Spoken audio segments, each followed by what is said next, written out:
everybody. Thank you for joining us to this virtual conversation with Dr. Anat Engel about Israel's COVID-19 efforts. Dr. Engel was born and raised in the city of Bat Yam and later in the city of Holon.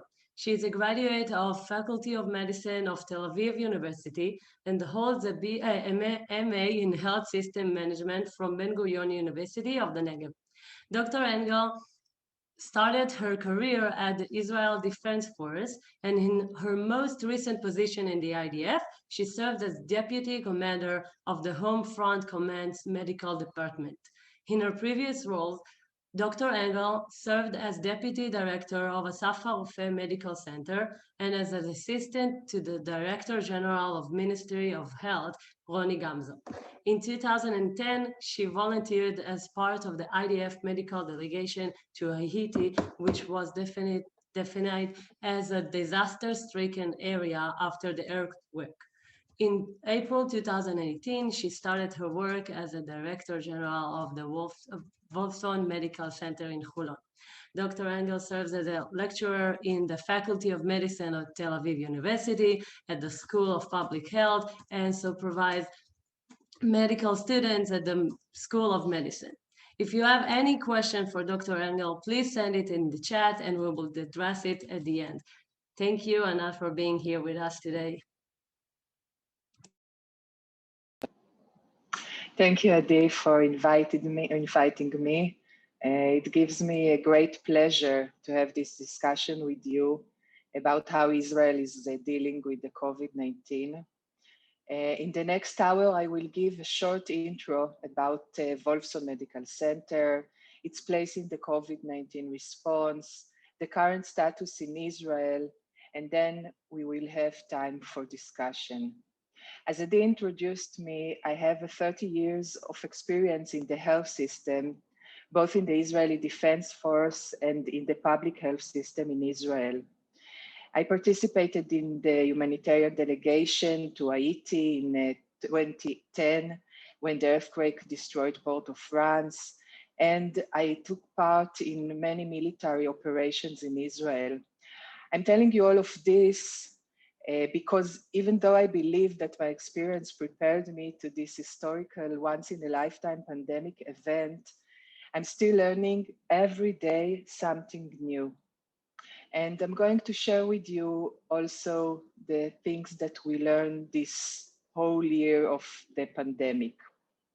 I'm a medical doctor, an internal medicine and health administration specialist.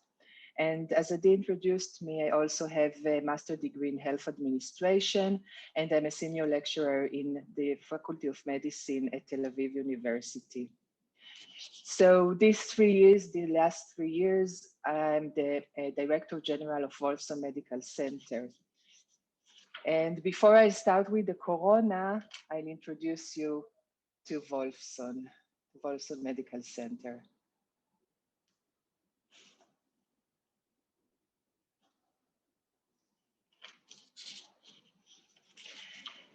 So our strategic plan starts first of all with our vision of being outstanding international medical center in the sense of bringing our stakeholders excellent value-based medical services. Our stakeholders include in the first place our patients, of course, and in addition, our research, innovation, and business partners from Israel and from all over the world. In order to fulfill our vision, we defined our mission as to redesign health, meaning to extend our presence beyond the physical walls of the Wolfson Hospital. We achieved that, to start with, by becoming well-based in all of the communities we serve. Secondly, by understanding the needs of these communities. And finally, by creating advanced solutions for health and environmental logistic challenges of those communities, and moreover, for the global and local health systems in general. We lead a hospital team according to 5 main values we believe in and had chosen together, which are excellence, compassion, innovation, boldness, and bravery. These values serve as our north and enable us to succeed in a very competitive economic environment and era. This discussion for me and for us is also reaching out to global communities in the world. So the Wolfson Medical Center is a governmental academic hospital affiliated to the Faculty of Medicine in the Tel Aviv University. It is important to know that the health system in Israel is mainly public, and there is universal health insurance to every citizen. This means that most of the medical services are covered by the insurance, and the patients don't pay. Hospitals are owned mostly by the government or by sickness funds. There are also public-private owned hospitals, which you know as Hadassah Hospital, for example, in Jerusalem. Wolfson Medical Center was designed according to the brutalistic architectural style, which was common in the 70s of the previous century and was opened 40 years ago in 1980. You can see the hospital in the middle of the photograph. It is located in the center of Israel on the intersection between the cities of Bat Yam, Holon, and Tel Aviv Jaffa. And it is very accessible by train station, buses, and walking. For me, as I grew in Bat Yam and Holon as a child, to come back and be director of the hospital was closing a circle. There are almost 700 inpatient beds in the hospital and around 1 million patients and family visits per year. It serves a population of above 1 million people and provides all of the medical services except organ transplantation, pediatric hemato-oncology, and oncoradiotherapy. The X factor of the hospital are the 3,000 team members and volunteers who provide top scale and compassionate treatment all year around. Behind the scenes, logistic and administrative services create a huge factory, which is as important as medical services, and includes, for example, washing of 2,800 tons of laundry and preparing 1 million meals per year. A unique activity based in Wolfson Medical Center is Save a Child's Heart humanitarian activity. Save a Child's Heart activity is a humanitarian unique activity which was founded and is based in Wolfson Medical Center. The vision and mission of this activity is first of all to operate and treat children with heart defects from all over the world.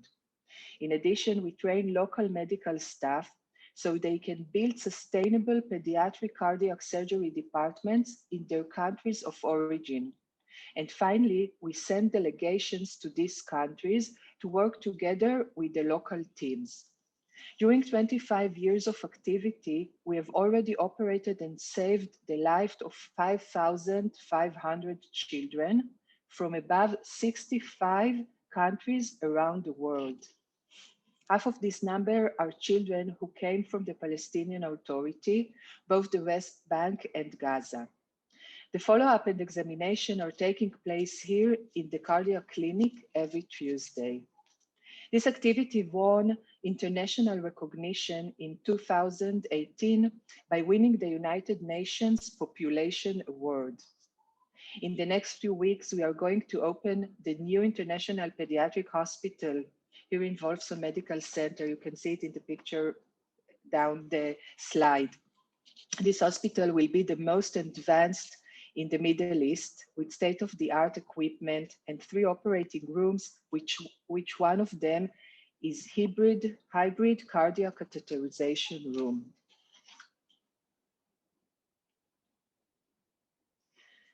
When we drill down to examine the demographic characteristic of the community we serve, we discover many challenges on the one hand, but also many opportunities on the other hand. The population who lives in the cities around the Wolfson Medical Center is characterized by a variety of people from different cultures, all the religions, diverse socioeconomic level, and a large scale of age. The city of Bat Yam is the oldest city in Israel with 22% of senior citizens. Moreover, life expectancy in Bat Yam is lower in 3 years from the life expectancy in another city in the center of Israel. This data clearly emphasize the urgent need to intervene with the health status in Bat Yam with health programs. Another example of health risk factors is the high rate of smokers in all of the cities around Wolfson. Understanding this health status is very important for us as part of our mission to redesign health and prevent diseases. And we already created partnerships with the local authorities to improve health. This is particularly important in the corona pandemic, which affects mostly the elderly and the ones with risk factors. In the photograph, we can see the variety of the staff in the hospital, which reflects the community variety mentioned before. We consider it as an advantage and empowering present to our health organization. Our Research and Development Authority is running 500 clinical trials by 300 researchers in the hospital. Our main field of research are diabetes, gastroenterology, pediatric neurology, genetics, and gynecology. We have basic science laboratories, and we are beta site to medical device innovation. Some areas of innovation we practice are telemedicine, personalized medicine, and microbiome research.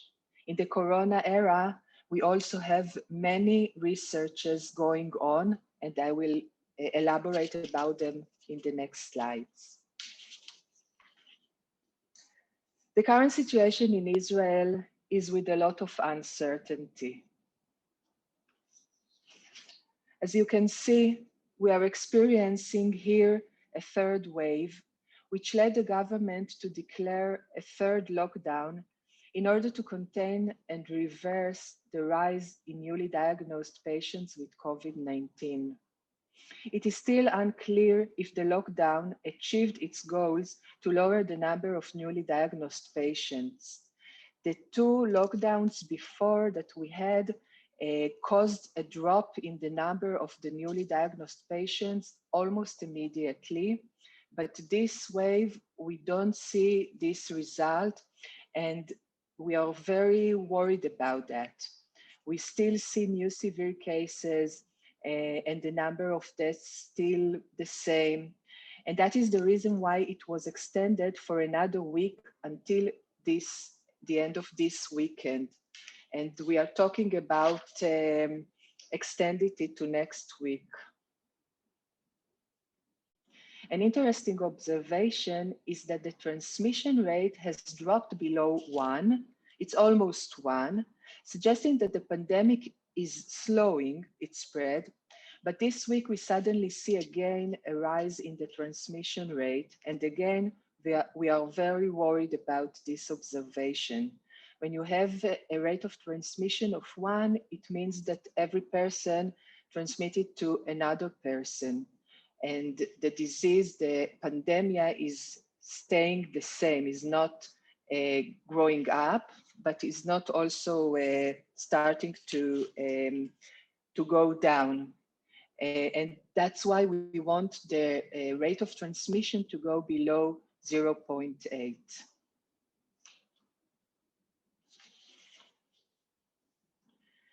I would like to take you to a journey back in time. We doctors usually say that you never forget the first patient's death. So the first patient who arrived to Wolfson Medical Center was a 27-year-old man. He arrived on March, who landed directly from a football play in Spain. Back when Spain had a large COVID-19 outbreak. So he was sent to Wolfson to isolation in an isolation room. Then he had done a corona test. Back then, it took almost a day to have the results of the tests. So he had to stay in his room. He was not allowed to come out, and the communication with him was through his iPhone. Unfortunately for him, but also for us, he was tested positive and had to stay isolated for 14 days. He was an heavy smoker, and being closed in a room made him very irritable. The social worker was there with him, but it wasn't enough. One day he decided he just can't bear it anymore and tried to escape from the room. We stopped him and convinced him to go back to the room.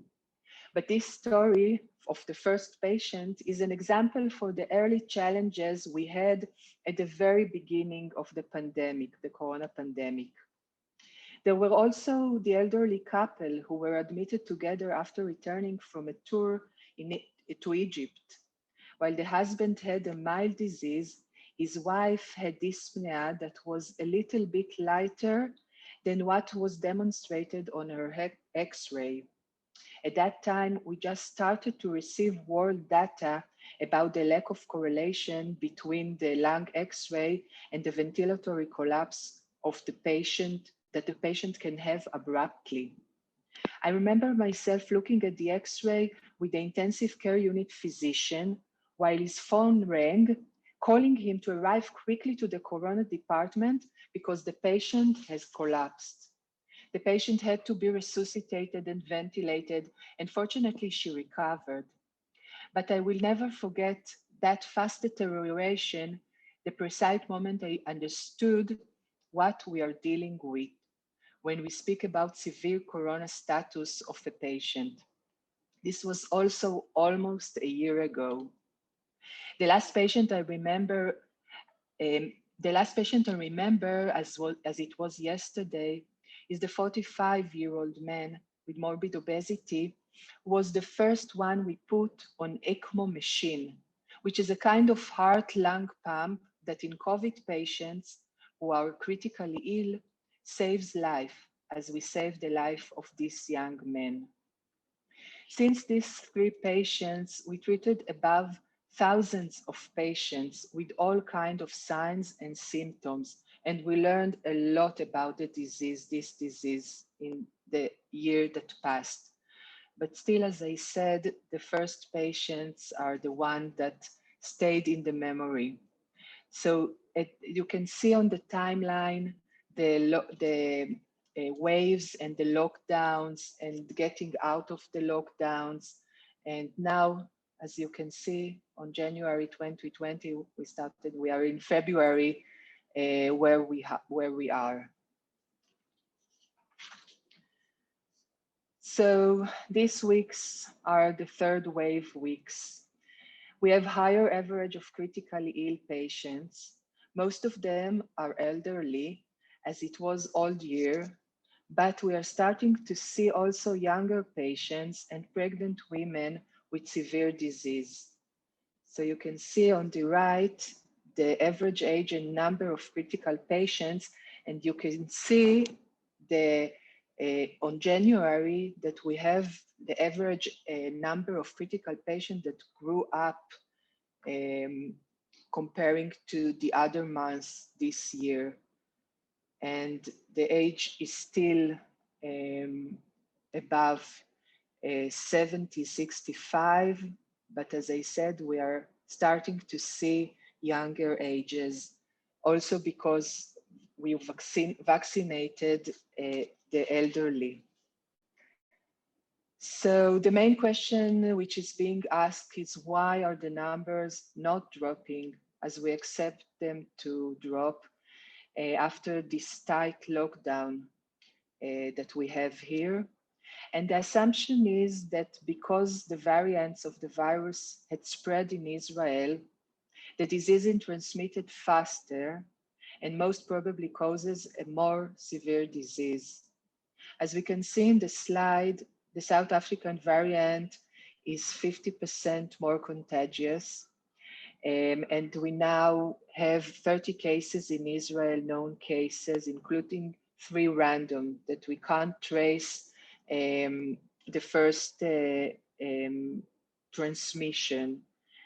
The British variant as many as nowadays we are speaking about 70%, maybe even 90% of all Israel cases are from this variant, and it is 150% more contagious. And it seems to be the reason why we have this outbreak and why it is not contained. It is still not contained. There is also the Brazilian variant that we don't have cases yet, and the details are not clear. And the Californian variant, we have 5 cases thus far, all from the same person, but still, and the details are unclear yet about this variant. So this is the change that we have, this wave that wasn't the last waves and the last outbreaks. On the other hand, we have an optimistic side also, and the game changer of the pandemic story are the vaccines against the coronavirus. Israel is the leading country in the world in the rate of vaccination, with vaccination of people aged 35 and above, and also youth between the ages 16 and 18. And now we are talking about opening it for all the population. 1.7 million have received 2 doses and 3 million have received 1 dose. All in all, 5 million people in Israel were vaccinated. The rate of vaccination in the elderly population is almost 80%. And this is very important because the vaccine is preventing the severe disease. That's why we started to vaccinate the elderly and the people with the risk factors. We hope that the vaccination rate will lower the high rate of critically ill patients, but we still don't see this influence on the numbers. Also in Wolfson Hospital, we still see patients with critically ill status and severe cases, even though we have a high vaccination rate in the cities around us. So there is a lot of uncertainty these days. Let's go inside the corona departments together in Wolfson. So the COVID-19 pandemic is a global historical event. For the last 12 months, Wolfson Medical Center is one of the leading hospitals in the forefront of the fight against this disease. We take part in the national expert decision and recommendation making. We have treated over 1,100 COVID-19 cases who were hospitalized and thousands of patients who were treated in the emergency departments in all the ages. We are national leaders in plasma research and treatment and have treated 220 patients in our hospital alone. We also participate in many researches, international and national, and probably will take part in the research of the Israeli vaccine in its next phases, depending how many people will be vaccinated till then. We are an ECMO referral center treating critical COVID-19 patients from all over the country. Only now I spoke with the ICU director in our hospital that had a request to transfer to our hospital 2 patients and put them on the ECMO machine because they are critically ill from 2 other hospitals in north and in the center of Israel. In addition, 40 complex dialysis patients were treated in the COVID ward, and we have conducted 350,000 RT-PCR tests in our laboratory, the COVID-19 tests. In order to respond quickly and accurately, we needed to be very flexible in our actions and very fast with our decisions. This is the most challenging managerial work during the pandemic outbreak, to make decisions in an uncertain and changing situation. We have amazing and devoted team, and they are the main reason why we could respond in the best way to COVID-19 pandemic. The changes in the hospital infrastructure were dramatic. We built many corona departments and adjusted the departments that we have in order to admit corona patients. Here you can see the control room from where the staff monitor the patients in the department. In this photo, you see the nurse treating a COVID-19 patient in the emergency department. The personal protective equipment is very heavy and difficult to communicate with the patients. And this is one of the challenges of this disease. It is very hot to wear it. It's difficult to breathe in it. And this is something that we didn't know before the corona. We had patients with contagious diseases, but not like that. The laboratories and laboratory staff are in the center of the pandemic. COVID tests are available for everyone, and we are doing 10,000s of tests every day in Israel in order to trace positive tests and positive patients. Our staff is prepared to enter the corona department dressed with the personal protective equipment, always with a smile, always optimistic, and with empathy to the patients that also are alone inside the department. We allow the families to go in. After we learned about the disease, we understood that the patients who are alone, it's a very it's a big challenge and need to be addressed also, not only the disease itself, but also everything around the disease. So now families are going in, the ones that want to go in the department are going in.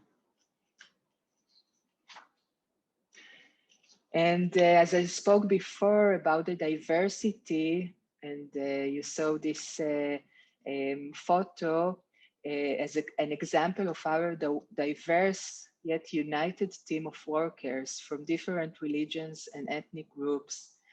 We call what we are doing here day and night for 365 days a year, medical Zionism, saving lives of the population who is in need for us.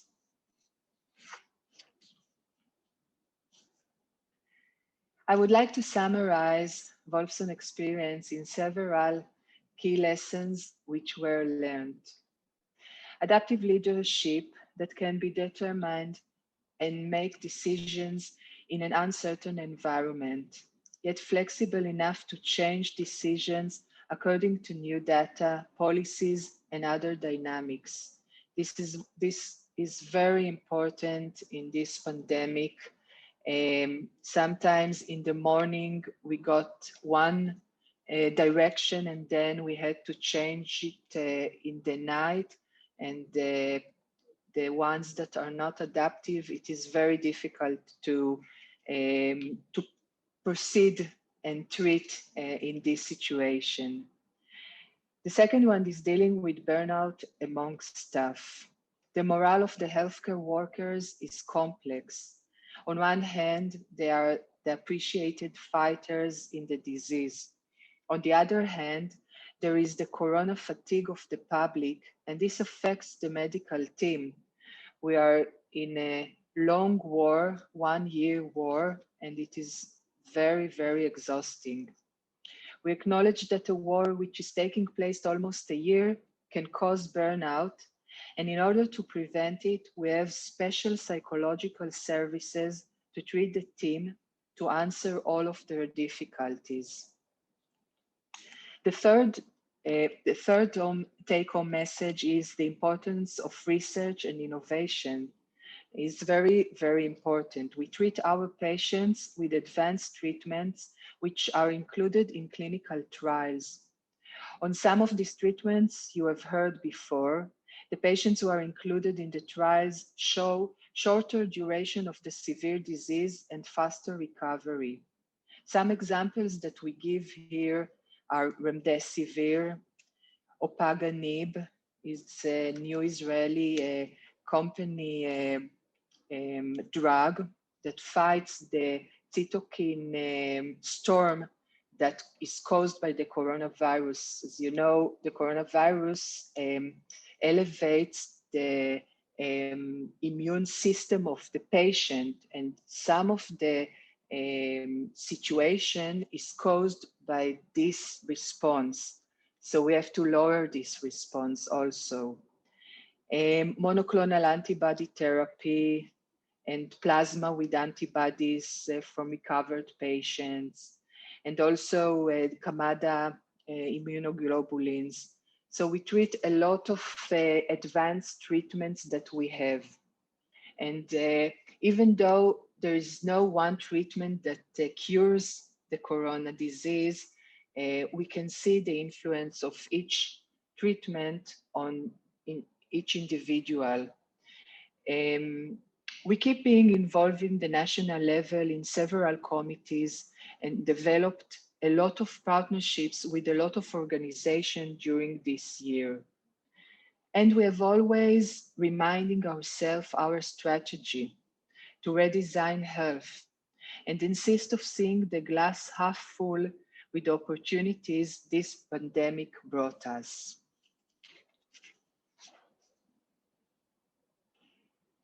So now we can, I will open this lecture to questions and answers.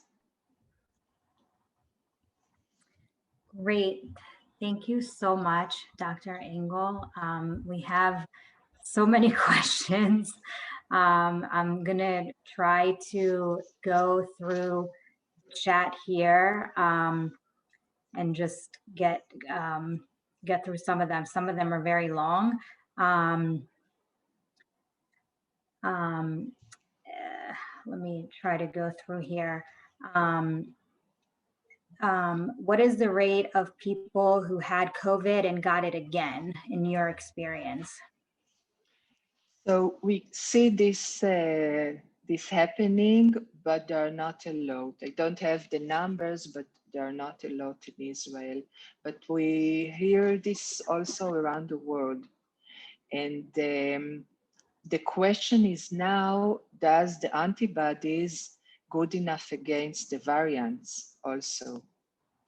That's why even the recovered people need to wear a mask, and they have the same instructions as everyone. Also the vaccinated ones, I'm going with a mask. So because we still don't know the level of protection, and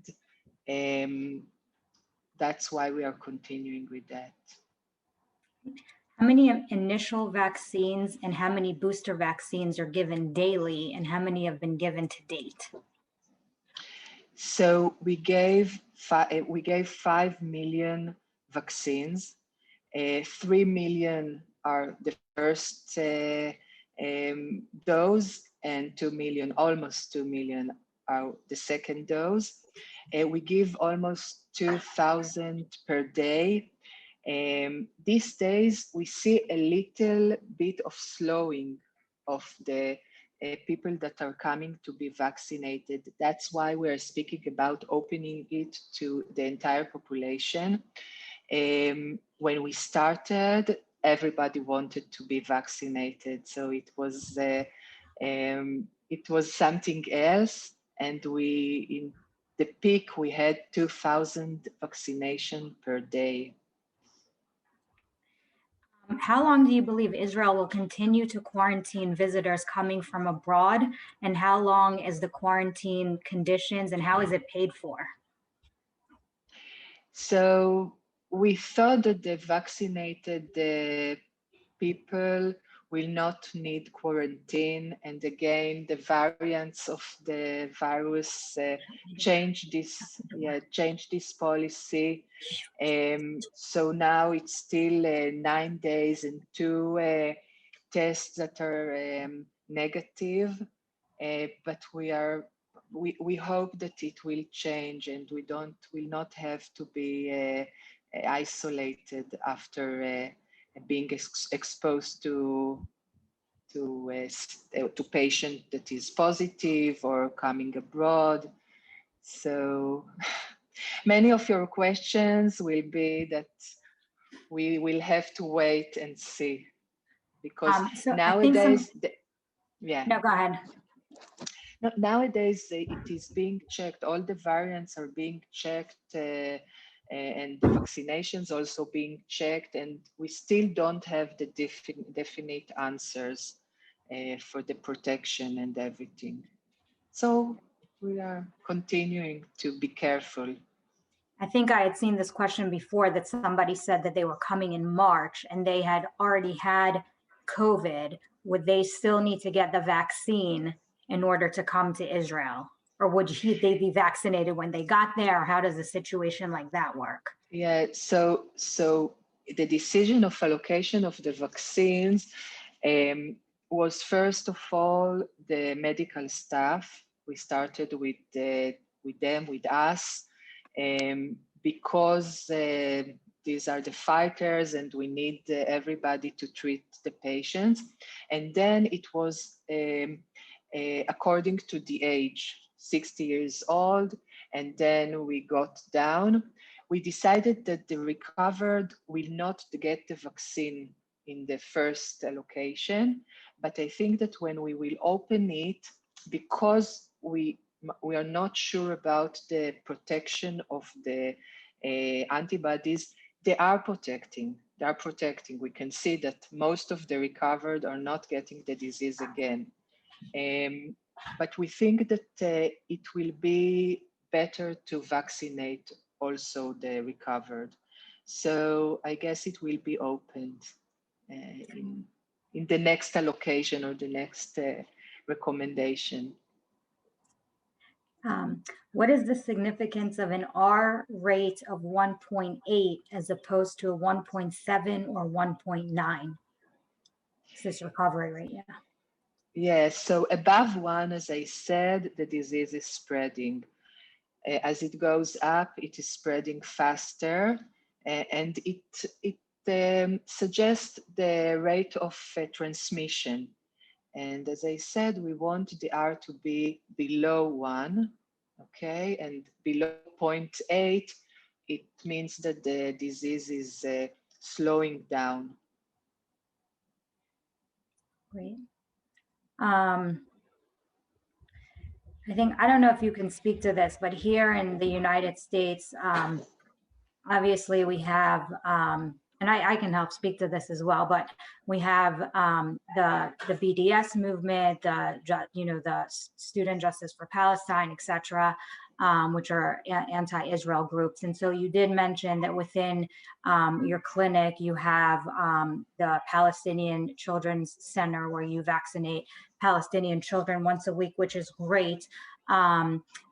So we don't vaccinate them. We have this we have this activity, 25 years of activity, that we operate children from all over the world with heart defects, saving the lives of these children.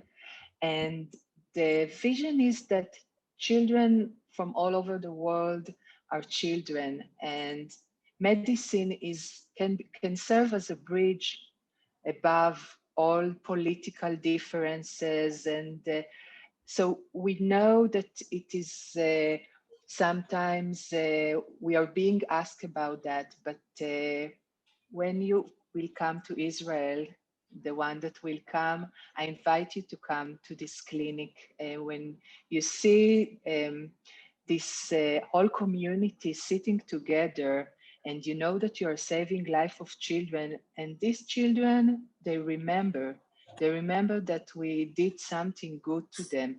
We treat Palestinian children, we treat children from Tanzania, from Ethiopia, from Asia. So they go back to their countries of origin and they spread this wonderful thing, this humanitarian thing. And as I said, even the United Nations recognized this activity and awarded us the Population Award in 2018 to this activity, because children are children. That's great. So, and about vaccination, now Israel decided to give the Palestinian 5,000 doses. Again, because we have interactions, and I think it's the right it's the right strategy.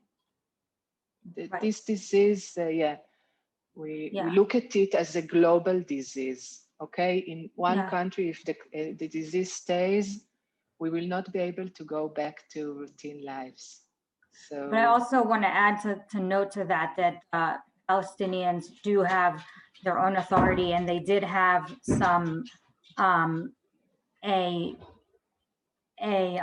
vaccine that they did acquire from the Russians at first. Right. So they did reject a vaccine from Israel. So because people didn't know how do we answer that, so there was a rejection from Israel, and they did acquire. They do have their own authority that they do accept, accept other vaccines from, and so that vaccine did come from Russia. So there is a lot of libel spread on social media, and so that is what you see, and that is something that the BZD does a lot, is to help combat that negative and false information that you do see on social media. So if you do see that and you do have questions, you're always welcome to email me, and I can help you answer those questions, of course. But thank you for your answer as well. Okay, let me get back to, do you have a few more minutes for questions, or? Yeah, sure. Okay, great. Okay, so in the States, if one had COVID, they are not allowed the vaccine for 4 months. Is that correct in Israel as well, or in general? Yeah, so as I said, for now, the recovered ones are not in the list of allocation of the vaccine. When it will be open, we don't know. So, and you asking me, I think, because of the clinical results, we don't think that there is a problem in giving the vaccine to recovered people. And I know that recovered people, you don't have to declare that you're recovered. And I know that some recovered people did come and got the vaccine, and most of them didn't develop any adverse effect. So there's no problem. I'm not sure if you covered it. Is Israel vaccinating pregnant women? Yes.